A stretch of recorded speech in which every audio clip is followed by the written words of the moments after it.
I'm Sophia from. I'm Joe McClellan.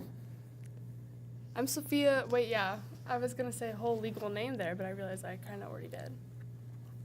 So I guess this episode is going to be about ghost stories because apparently Mr. McClellan has some good ghost stories to tell. Well, thanks for having me. Certainly as a young person, I did have one experience. It was shortly after my grandfather died, and I was young, so I was probably only like 8. But if you picture like the camera being my bedroom door, my bed would have been over here, like where these chairs are. So this is like a good, 12 or 13 feet.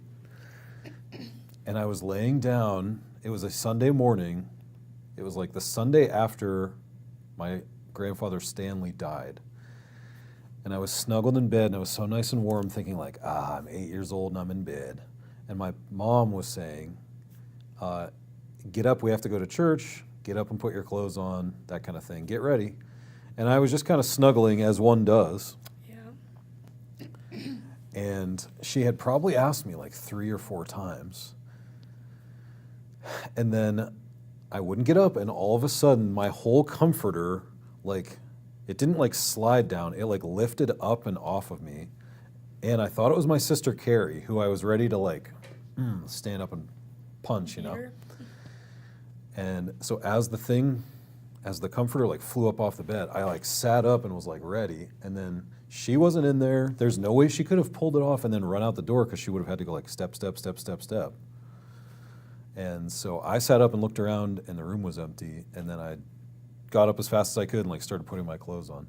So I don't know if that was like my grandpa being like, it's time to get up because your mom told you to, or yeah. Maybe. Just wanted you up and ready to go. Have any of your dead relatives done anything like that for you?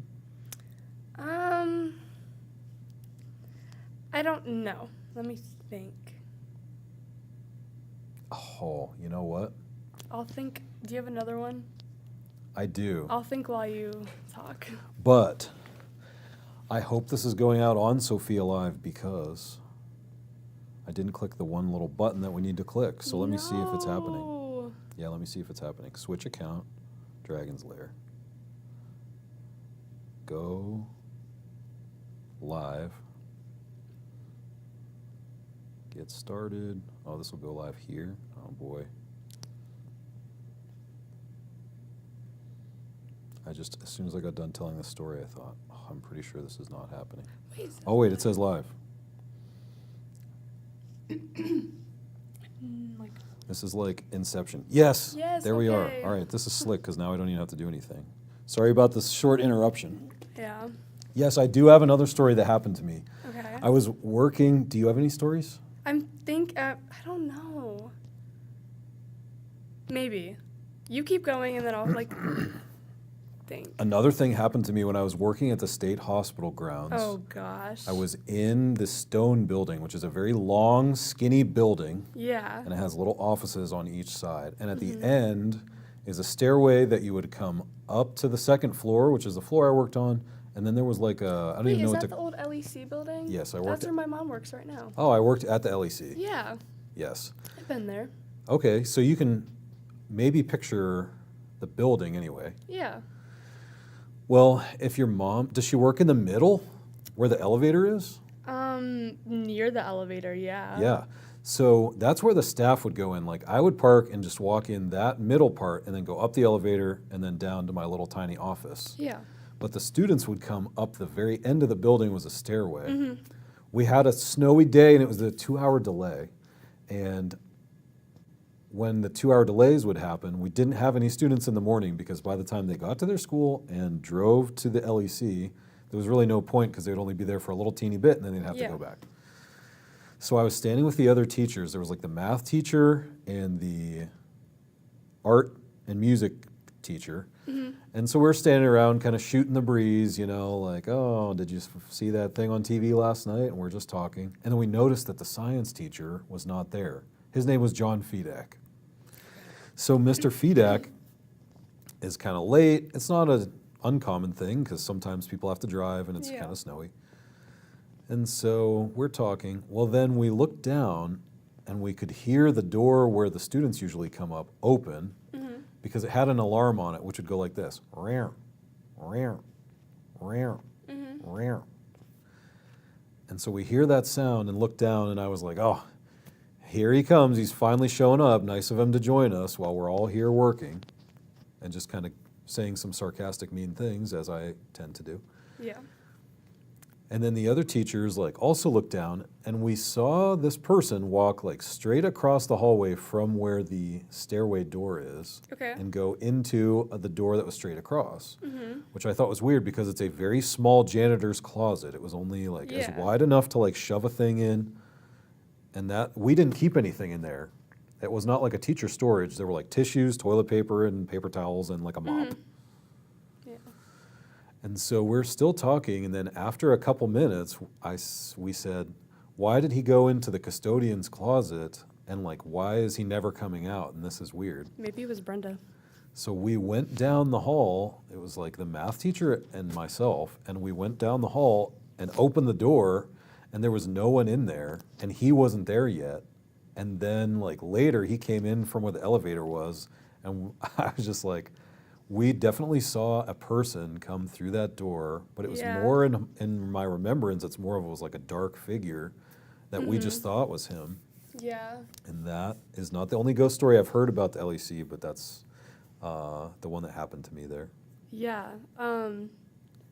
Have you been in the basement or the upstairs of that? Okay, I have, because my mom, when COVID first started, she was the only supervisor there. So she let people do whatever the heck they wanted. She always brought our dogs to work. And so I remember, like, all the stuff in the LEC is, like, still there. Like, all the desks, there's papers. Mrs. Blasco's sign is still on her door, Aw. which is, like, the Penn State one. We should rip that down and give it to her. Yeah, I'll go up there. But the upstairs, I think above that was like like a bunch of surgery rooms, and doors. The whole time we were up there, doors were slamming, like just two. But this one is kind of a ghost story, but it's kind of not. So we were in the basement, which was terrifying. You had to crawl to get into it, and when you got there, you were in like a gym. It was half a basketball court. Oh, Yeah. I've never been down there. Freaky. Bugs, rats, everything. Have you been in the tunnels? No, I have not been in the tunnels. I've been in the tunnels. Oh, I'm jealous. It was so cool. There was a dead rat down there, I remember. Jealous. Well, we were walking down there, and it was me and my mom, our two dogs, and her one worker. And mind you, like, the floor down there was not barely even a floor. Like, it was practically just mud, like, in certain rooms. And a lot of the rooms still had people's records in them, like pictures of them after surgeries and crap. So scary. And this was when this happened. There was a toy room, and all it had in it was dolls. Terrifying. They like get up and run around. Well, we heard another door open, and then it closed, and then we heard someone walking towards us, and I was so scared. Like, this was... This was you and your mom? Yes, me and my mom, two dogs, her one other worker. My mom was scared. She's been down in that basement a million times. She's worked in that building when LEC was still there. Long before that, she was getting scared, and she was like, okay, like, maybe we should just go back up. So we were walking down the hall, and just like you said, kind of someone walked past, and we were freaking out. But this person had, like you could very clearly see what they were wearing. So my mom was like, okay. We walked in. This big open room, a bunch of maintenance workers were there. And it was terrifying. And they said that they knew we were there. And so, like, when they would see us, they would purposely, like, slam the door shut when we were upstairs. And it was so scary. But, yeah, they had, like, this super nice room down there. This was during the summer when I was there. And it was really cold. They had all these couches in there. So these maintenance guys were just hanging out, or like they were working? I think that, like, they were working, but I think because no one goes down there. Like, why would they? Right. There is also a big operating, you know how people would, like, watch the operations? Like an operating theater. Yeah, there is one of those in the very end. I do have some pictures I'll have to show you, like, tomorrow.